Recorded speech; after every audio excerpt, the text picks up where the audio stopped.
Hello दोस्तों, नमस्कार, जय हिंद। स्वागत है आप सभी का हमारे यूट्यूब चैनल पर विजुअल आर्ट हिस्ट्री विद निधि, जहां मिलती है आपको चित्रकला से संबंधित संपूर्ण जानकारी, चाहे वह भारतीय चित्रकला की जानकारी हो या फिर हो पाश्चात्य कला की जानकारी या फिर हो मूर्तिकला की जानकारी या फिर हो सौंदर्य कला की जानकारी। सभी परीक्षाओं में पूछे जाने वाली महत्वपूर्ण प्रश्नों का एक संकलन और उनसे जुड़े हुए सारे टॉपिक्स का एक संकलन आपके साथ में प्रस्तुत कर रही हूँ, सारे महत्वपूर्ण टॉपिक। तो इससे पहले अजंता और अन्य गुफाओं के विषय में मैंने आपको जानकारी दे दी है, और आज आपको जो जानकारी मैं देने वाली हूँ, जिस टॉपिक पर बात करने वाले हैं, वो है बाघ की गुफाएं। बाघ की गुफाएं कहाँ स्थित हैं, किसने उनकी खोज की, किस नदी के किनारे पड़ती हैं, कई बार उनके चित्रों में कन्फ्यूज़न रहता है। तो इन सभी चीज़ों के डाउट आपके क्लियर करूँगी मैं इस वीडियो में, और एक एक पॉइंट आपको समझाऊंगी पूरे विस्तार से, ताकि आपसे आने वाली परीक्षाओं में एक भी क्वेश्चन ना पूछे। और यहाँ जो आपकी स्क्रीन पर एक एक बिंदु दिख रहा है, ये आप मान लीजिए कि एक एक क्वेश्चन है, क्योंकि हर महत्वपूर्ण बिंदु, अब आप लोग ये सोचते हैं कि इसमें क्या पढ़े और क्या छोड़े, तो अगर आपने इस वीडियो को देख लिया तो ये गारंटी है कि आपके एक भी क्वेश्चन नहीं छूटेंगे, और मोस्टली इन्हीं क्षेत्रों से क्वेश्चन आते हैं। तो चलिए स्टार्ट करते हैं बाघ की गुफाओं के विषय में। सबसे पहले जब हम बात करेंगे, और सबसे पहला जो क्वेश्चन आता है, साधारण सा क्वेश्चन होता है, लेकिन हम कंफ्यूज हो जाते हैं कि बाघ की गुफाएं कहाँ स्थित हैं। ठीक है, बाघ की गुफाएं कहाँ स्थित हैं, तो सबसे पहले ये देखेंगे हम, ये मध्य प्रदेश के धार जिले में विंध्याचल पर्वतमाला में स्थित है। पर्वतमाला कौन सी है? विंध्याचल पर्वतमाला है। राज्य कौन सा है? मध्य प्रदेश है। जिला कौन सा है? धार है। तो यहाँ पर आपकी 1, 2 और 3 क्वेश्चन बन जाते हैं। 3 प्रश्न, किस पर्वतमाला में है? तो विंध्याचल पर्वतमाला में है। किस देश में, किस प्रदेश में है? तो आपके मध्य प्रदेश में है। या किस राज्य में है? जिला कौन सा है? धार है। अब इसकी समय सीमा की बात करें तो इसे 5वीं से 6ठी शताब्दी के मध्य की गुफा माना जाता है। 5वीं से 6ठी शताब्दी के मध्य इसका निर्माण हुआ, इसके चित्रों का निर्माण हुआ। तो इसकी अगर हम टोटल समय सीमा की बात करेंगे, तो अगर आ जाए कि बाघ की गुफाओं की समय सीमा क्या है, तो आप क्या लगाएंगे? कमेंट में आंसर दीजिए। 5वीं से 6ठी शताब्दी के मध्य इसका निर्माण हुआ। अब अगला क्वेश्चन जो बनता है बाघ की गुफाओं से, वो ये है कि बाघ की गुफाएं किस नदी के किनारे स्थित हैं। क्वेश्चन बनता है किस नदी के किनारे स्थित है, तो राइट आंसर क्या होगा? बागमती या बघनी नदी के किनारे स्थित है। यहाँ पर मैं आपको बताऊं कि विस्तार से समझने में और वन लाइनर याद करने में बहुत बड़ा फर्क होता है। वन लाइनर आपको एक्सप्लेन करने की क्षमता नहीं देते, अगर उसकी थोड़ा डिटेल में पूछ लिया गया ना, तो आप यहीं पर कंफ्यूज हो जाएंगे। तो इसलिए मैं डिटेल में आपको वीडियो उपलब्ध कराती हूँ। तो बघनी या बागमती नदी के किनारे स्थित है, एक क्वेश्चन ये यहाँ से बन जाता है, सीधा क्वेश्चन बन जाता है। और यहीं पर आपको बता दूँ, बाघोरा नदी जो है आपको बतानी है। बाघोरा नदी किस गुफा के किनारे पड़ती है और किन गुफाओं के किनारे पड़ती है, ये आपको बताना है। बघनी या बागमती नदी जो है आपकी बाघ गुफाओं के किनारे, या बाघ गुफाएं बघनी या बागमती नदी के किनारे पड़ती हैं। अच्छा, बाघ की गुफाएं पहले ग्वालियर राज्य में स्थित थी, जब हमारे राज्यों का बहुत बंटवारा नहीं हुआ था। तो जब मध्य प्रदेश अलग हुआ, तो ये पहले ग्वालियर राज्य में पड़ती थी। अब जो है ये कहाँ पड़ती हैं? मध्य प्रदेश के धार जिले में पड़ती हैं। तो ये भी याद रखिएगा, ये पहले ग्वालियर में पड़ती थी। ठीक है, ग्वालियर जिले में, ग्वालियर मध्य प्रदेश में। चलिए अगला क्वेश्चन है। तो देखिए, बदलाव होते रहते हैं ना, तो बदलाव में जिलों का बंटवारा, राज्यों का विघटन, अलग अलग कई समय पर बदलाव होते रहते हैं। तो पहले ये ग्वालियर में थी, अब जो है ये मध्य आपके धार जिले में पड़ती है। अब एक चीज और क्वेश्चन बन जाता है कि कितनी ऊंची चट्टान पर स्थित हैं। आपसे पूछ लिया जाए कि बाघ की गुफाएं कितनी ऊंची चट्टान पर स्थित हैं, तो आपको याद रखना है 150 फीट ऊंची चट्टान पर बाघ की गुफाएं स्थित हैं। यह भी हम जानते हुए चलेंगे। इसके बाद जब हम बाघ गुफाओं के समय की बात करेंगे, देखो मोटा मोटी हमने देख लिया 5वीं से 6ठी शताब्दी की हैं, लेकिन अगर हम इसका विस्तृत समय जानने की कोशिश करेंगे, तो हम देखेंगे कि यहाँ की दूसरी गुफा में एक सुबंधु ताम्रपात्र प्राप्त हुआ है। देखिए, दूसरे नंबर की गुफा, बाघ में कुल गुफाएं जो हैं 9 हैं। ठीक है, कितनी है? 9 है। 1 2 3 4 5।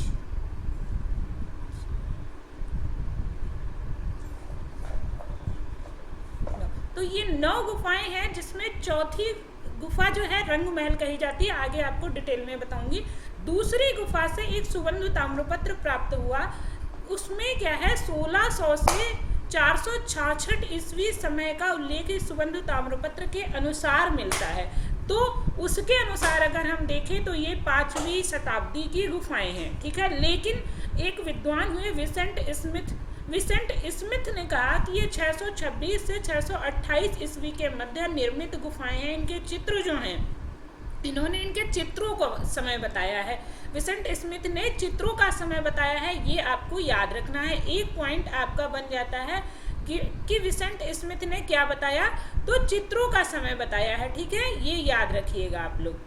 चित्रों का समय विसेंट स्मिथ ने 626 से 628 ईस्वी के मध्य बताया। तो इस हिसाब से ये गुफाएं अजंता की गुफाओं के समकालीन हो जाती हैं, पहली और दूसरी गुफा के समकालीन, ठीक है। क्योंकि 628 ईस्वी में आपकी पहली गुफा का निर्माण होता है, तो उसके हिसाब से ये आपकी 626 से 628 ईस्वी के मध्य विसेंट स्मिथ के हिसाब से तो ये अजंता के गुफाओं के समान हो जाते हैं। इनके चित्र अजंता के गुफाओं के समकालीन हो जाते हैं। तो ये भी याद रखना कि चित्रों के अनुसार इन्होंने बताया। सुबंधु ताम्रपत्र के अनुसार क्या था, एक पॉइंट यहाँ बन जाता है, एक यहाँ बन जाता है।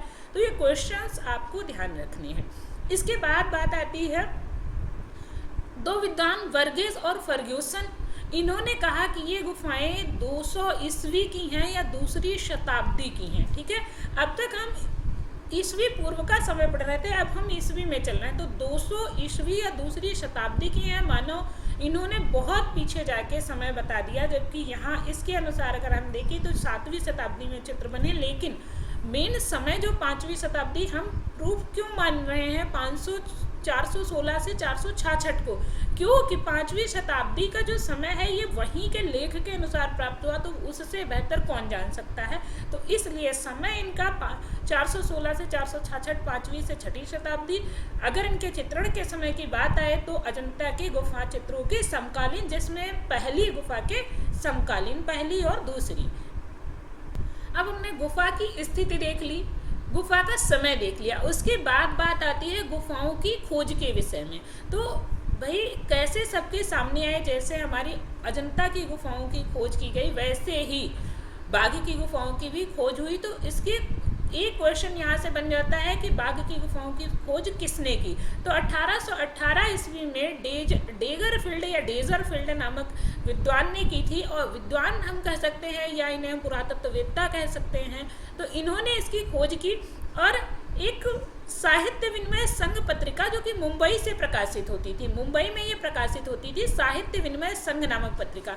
तो इसमें इन्होंने इसको प्रकाशित करवाया। क्या यहाँ का कुछ उल्लेख जो था, कुछ वर्णन था, इन्होंने डेगरफील्ड ने साहित्य विनिमय संघ पत्रिका में प्रकाशित करवाया, जो कि मुंबई से प्रकाशित होती थी। अब यहाँ पर आपको एक पॉइंट और मिल जाता है कि साहित्य विनिमय संघ पत्रिका कहाँ से प्रकाशित होती थी, तो उस समय मुंबई से प्रकाशित होती थी। अच्छा, इसी के तुरंत बाद एक और विद्वान एरिक्सन इम्पे, इनका भी नाम ध्यान रखिएगा आप लोग। एरिक्सन इम्पे ने भी विवरण तैयार किया और इसे प्रस्तुत किया, ठीक है। इसके बाद सन 1907 और 1908 ईस्वी में कर्नल लिवर्ड ने बाघ की गुफाओं को देखा।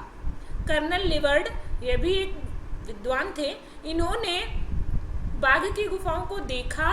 कब? 7 और 8 ईस्वी में। और 1909 ईस्वी में इन्होंने रॉयल एशियाटिक सोसाइटी में एक निबंध के रूप में इसका प्रकाशन करवाया। इन्होंने एक निबंध लिखा 1907 और 8 ईस्वी में। ये जाते हैं, गुफाओं को देखते हैं, और 1909 में रॉयल एशियाटिक सोसाइटी में एक निबंध के रूप में प्रकाशित करवाते हैं। तो यहाँ पूछ ले कि निबंध के रूप में किसने प्रकाशित करवाया, तो कर्नल लिवर्ड ने।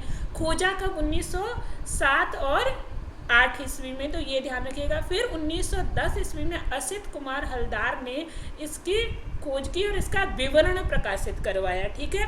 1925 ईस्वी में मुकुल चंद्र डे द्वारा इसका विवरण प्रकाशित करवाया गया। तो ये चीज़ें आपको ध्यान रखनी है। 1910 में असित कुमार हलदार ने भी यहाँ आए और यहाँ की विजिट की। उसके बाद इन्होंने कुछ प्रतिलिपियां भी बनाई थी, उनकी बात हम आगे करेंगे। तो यहाँ से आपके खोज के सारे पॉइंट्स क्लियर हो गए। तो अब खोज से कोई भी क्वेश्चन आपका नहीं छूटना, ठीक है। तो ये तो बाघ की गुफाओं की खोज हो गई। एक समृद्धशाली चित्रकला परंपरा जो है हमें बाघ की गुफाओं में देखने को मिलती है, तो ये चीज़ आप लोगों को ध्यान रखनी है। एक चीज़ और, बाघ में कितनी गुफाएं मिली हैं, अभी मैंने शुरू में बताया था कितनी गुफाएं हैं, 9 गुफाएं हैं, ठीक है। कुल कितनी गुफाएं हैं, 9 है, जिनमें से 5 गुफाओं में चित्र मिलते हैं, मतलब 5वीं गुफा तक चित्र मिलते हैं, जिनमें आपको यहीं पर बता दूं कि आपको 9 गुफाओं में से पहली में चित्र बिल्कुल छत विछत मिलते हैं, तो हमें यहाँ पर देखने नहीं। दूसरी गुफा में भी छत विछत चित्र मिले हैं, इसे भी नहीं देखना। तीसरी में भी छत विछत चित्र हैं, इसमें भी नहीं देखना। तो मैडम देखना किसमें, आप तो सब छत विछत कर रहे हो। तो गुफा संख्या 4 में आपको बहुत ध्यान देना पड़ेगा। गुफा संख्या 4 के ही चित्र मोस्ट इम्पॉर्टेंट हैं।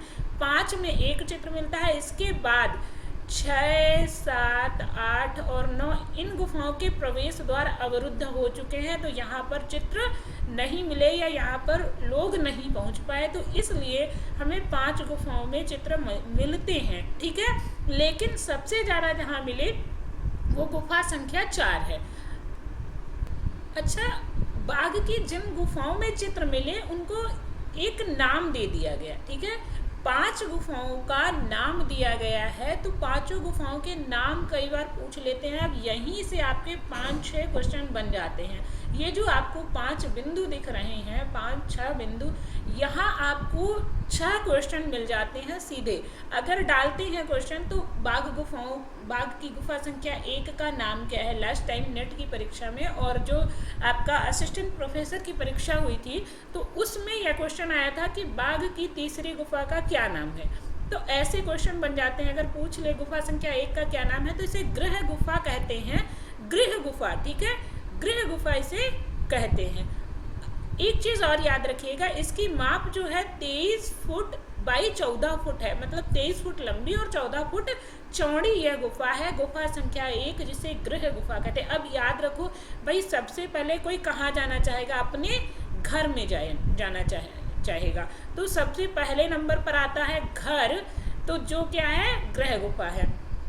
द्वितीय गुफा या दूसरे नंबर की जो गुफा है उसे पंच पांडु या गोसाई गुफा कहते हैं। दूसरे नंबर की गुफा को क्या कहते हैं, पंच पांडु या गोसाई गुफा कहते हैं, क्योंकि स्थानीय लोग मानते थे कि यहाँ पांडव रहते थे, तो इसलिए इसे पंच पांडु या गोसाई गुफा कहते हैं। तीसरी गुफा को हाथी खाना या हस्ती खाना कहते हैं। बहुत इंपॉर्टेंट है, याद रखिएगा, मोस्ट इम्पॉर्टेंट ये पॉइंट है, और बाकी इन सारी गुफाओं के नाम बहुत इंपॉर्टेंट है, तो आपको ये चीज़ याद रखनी है। हस्ती खाना या हाथी खाना किस गुफा को कहते हैं, तो गुफा संख्या 3 को कहते हैं। चौथी गुफा की जब हम बात करें या चतुर्थ गुफा की बात करें, तो रंग महल या कलर ऑफ पैलेस या कलर पैलेस जिसे कहते हैं, वो है आपकी चतुर्थ गुफा। जैसे अजंता की गुफा संख्या 17 को कलर ऑफ पैलेस या रंग महल या चित्रशाला या रंगशाला या चित्रों का हाल कहा गया, ऐसे ही इसकी चौथी गुफा को कहा गया, क्योंकि इस गुफा के बरामदे में 45 बाई 6 फीट के आकार में दीवार पर 7 दृश्यों का अंकन है। इसके बरामदे में जो है 7 दृश्यों का अंकन है। अब यहाँ पर एक चीज़ और ध्यान रखिएगा, चौथी गुफा के बाईं ओर और 5वीं गुफा के दाहिनी ओर, इन दोनों के बीच में जो बरामदा है, यहाँ पर एक चित्रों का एक पूरा हम कह सकते हैं जो एक भित्ति है, जो आकार है, ये 45 बाई 6 फीट का यहाँ पर चित्रण हुआ है, ठीक है। तो ये बरामदे में, और इसी कारण इसको चतुर्थ गुफा को रंग महल या कलर ऑफ पैलेस कहते हैं, ठीक है। तो कहाँ मिले, बरामदे में चित्र मिले, और कहाँ पर भित्ति में चित्र मिले हैं। 5वीं गुफा को पाठशाला या व्याख्यान माला कहते हैं, ठीक है। 5वीं गुफा को पाठशाला या व्याख्यान माला कहते हैं, और यहाँ पर सारी गुफाएं जो है एक तरीके से, कुछ लोग चैत्य मानते हैं, कुछ लोग बिहार, लेकिन नॉर्मली ये बिहार गुफाएं हैं, ठीक है। गुफा संख्या 6 ये बौद्ध धर्म से संबंधित है। ज़्यादातर चित्र यहाँ पर जो भी पहचाने गए वो बौद्ध धर्म से संबंधित चित्र माने जाते हैं। अजंता की समकालीन है, ये भी आपको याद रखना है। गुफा संख्या 6 जहाँ पर अब तक कोई नहीं पहुँचा या जिसको खोजने का प्रयास किया गया पर इसका द्वार बंद है, लेकिन इसको नाम दिया गया शिक्षकों का निवास स्थान। तो ये आपको 5 गुफाएं और इनके नाम याद रखने हैं, गृह गुफा, पंच पांडु गुफा, हाथी खाना, राजमहल पैलेस और रंग महल, कलरा पैलेस, पाठशाला या व्याख्यान माला और शिक्षकों का निवास स्थान। ये 6 आपको याद रखनी है, ठीक है। चलिए अब देखिए, सीधी सी बात है, कोई अपने घर में आएगा तो मान लीजिए पहले घर में आए तो यहाँ मिले इन्हें गोसाई जी, ठीक है, गोसाई जी मिले, इन्होंने कहा खाना खाना है। तो अब क्योंकि पांडवों में एक पांडव थे तीसरे नंबर के भीम, तीसरे नंबर के थे भीम, जो कि बहुत खाना खाते थे। तो याद रखो हाथियों के बराबर खाना खाने वाले कौन थे? भीम। तो तीसरी गुफा कौन सी थी आपकी? हाथी खाना थी, और भीम भी भाइयों में थे तीसरे नंबर के, ठीक है। तो तीसरी गुफा कौन सी थी? खाना पानी खा लिया, घर में आए, गोसाई जी ने खाना खिलाया। अब खाना खाने के बाद क्या करेंगे जाके? तो रंग महल में चले गए, वहाँ रास रंग देखने चले गए, ठीक है। अब रंग महल से निकले तो कहा कि बहुत देख लिया आपने नृत्य और बहुत कर लिया आनंद, अब चलो पढ़ने। तो 5वीं गुफा में चले गए पढ़ने। अब पढ़ने के लिए देखा यहाँ नहीं है मास्टर, तो 6ठी गुफा में चले गए शिक्षकों को बुलाने, जहाँ पर शिक्षक रहते थे। तो कुछ इस तरीके से आप इसको याद कर सकते हो। अब इन गुफाओं का प्राचीन नाम के बारे में हम अगर बात करें तो इनका बहुत प्राचीन नाम, अन्य नाम कुछ और नामों से भी इन्हें जाना जाता है। तो इनका प्राचीन नाम कलयन था। क्वेश्चन बन जाता है कि किन गुफाओं का प्राचीन नाम कलयन था, या बाघ गुफाओं को प्राचीन काल में क्या कहते थे? तो याद रखिए कलयन कहते थे, और स्थानीय लोग इन्हें पंच पांडु कहते थे, ठीक है। क्या कहते थे? पंच पांडु के नाम से भी स्थानीय लोग इन गुफाओं को जानते। इसके बाद जो और एक महत्वपूर्ण बिंदु होता है कि चित्रण विषय। भाई चित्र मिले हैं तो क्या विषय रहा है चित्रण विषय? तो सामान्य जनजीवन को इन्होंने चित्रित किया, और लौकिक जीवन। अगर सामान्य जनजीवन या लौकिक जीवन की बात करें तो इन्होंने जो देखा ना वही चित्रित किया, जो देखा उसी का चित्रण इन्होंने किया है। तो ये आप लोगों को याद रखना है। महायानी बौद्ध धर्म का इन्होंने चित्रण किया। आपको पता होना चाहिए कि पहली शताब्दी में बौद्ध धर्म 2 शाखाओं में बट जाता है, एक तो हीनयान और दूसरा महायान। दूसरा जो था महायान। अब महायान में मूर्तियां बनती थी, लेकिन हीनयान में मूर्तियां चित्रण करना मना था। महात्मा बुद्ध के पूर्णता ये उनके अनुपालन करते थे। और महायान जो पहली शताब्दी में बट जाता है, कनिष्क के समय जब होती है पहली चतुर्थ बौद्ध संगति, तो चतुर्थ बौद्ध संगति में इसका बंटवारा हो जाता है हीनयान और महायान में। तो महायानी जो थे वो चित्रण करते थे। तो यहाँ पर जो चित्र मिले हैं वो महात्मा बुद्ध के लौकिक रूप से संबंधित है, तो इसलिए यहाँ महायानी बौद्ध धर्म से चित्र संबंधित हैं। ये चीज़ आप लोगों को ध्यान रखनी है। अगली बात जो हम करें तो चित्रण विधान क्या था, ये कैसे चित्रण करते थे? तो हमने अजंता की जो वीडियो बनाई है उस पर आपको पूरा चित्रण विधान, तकनीकी, कैसे चित्रण किया, कितनी लेयर्स लगाई, वो सब बताया है। और इसकी भी चित्रण तकनीकी अजंता के ही समान थी। चित्रण विधान जो था या इनकी शैली जो थी बिल्कुल अजंता के समान थी। वैसे ही लयात्मक रेखांकन था, वैसे ही नारी सौंदर्य था, वैसे ही आलेखन थे। अब जैसे आप देखोगे ना यहाँ पर आलेखन, तो कुछ उसी तरीके से बहुत ही लयात्मक रेखांकन आपको देखने को मिलेगा। ये बैलों का अंकन बहुत ही सुंदर तरीके से, कमल के पुष्प का अंकन और बहुत महीन रेखांकन, ये आपके बाघ की गुफाओं में भी था।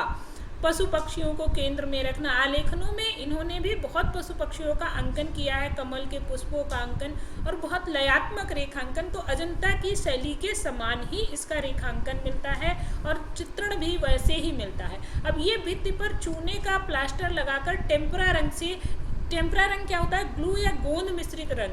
टेम्परा रंग जो गाढ़े टेक्सचर में होते हैं, जिनमें ग्लू या गोंद इसलिए मिलाया जाता है कि उनको स्थायित्व प्रदान हो सके और वो छूटे ना, तो टेम्परा रंगों को लगाया गया है। यहाँ की एक चीज़ विशेष है वो आपको ध्यान रखनी है, और ये बहुत इम्पॉर्टेंट है कि यहाँ की तकनीकी भी टेम्परा है और माध्यम भी टेम्परा है। जबकि अजंता की तकनीकी फ्रेस्को सेक्को है और वहाँ की माध्यम जो है टेम्परा है। अब यहाँ तकनीकी और माध्यम दोनों सेम है, ठीक है। और ये कई बार सही भी कराया जा चुका है, तो ये भी मोस्ट इम्पॉर्टेंट है, ये आपको ध्यान ही रखना है। और ये इसलिए मैंने अजंता से तुलना बीच बीच में इसलिए करते चलती हूँ ताकि आपको वहाँ से कोई कन्फ्यूज़न न रहे। कई बार हम बाघ और अजंता के चित्रों में, तकनीकी में, इन चीज़ों में कन्फ्यूज़ हो जाते हैं, तो इसलिए मैं आपको एक्सप्लेन करते हुए चल रही हूँ। आगे जब हम देखेंगे अजंता की गुफाएं बाघ की गुफाओं से कितनी दूर हैं, है ना, या बाघ की गुफाओं की दूरी अजंता की गुफाओं से कितनी है, तो आप देखेंगे 240 किलोमीटर ये बाघ की गुफाओं से हैं।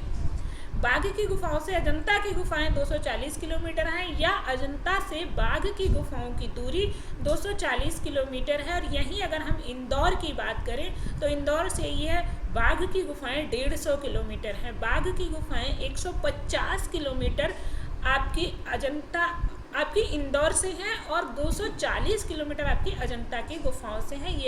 ये चीज़ आप लोगों को ध्यान रखनी है, ये भी एक पॉइंट आपका बन जाता है।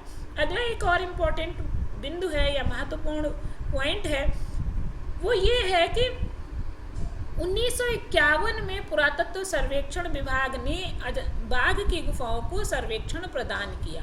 ठीक है, 1951 ईस्वी में पुरातत्व विभाग ने क्या किया, बाघ की गुफाओं को संरक्षण प्रदान कर दिया। मतलब इनकी देख रेख का कारभार जो जिम्मेदारी थी वो पुरातत्व विभाग के ऊपर आ गई, क्योंकि ये हमारी धरोहर है।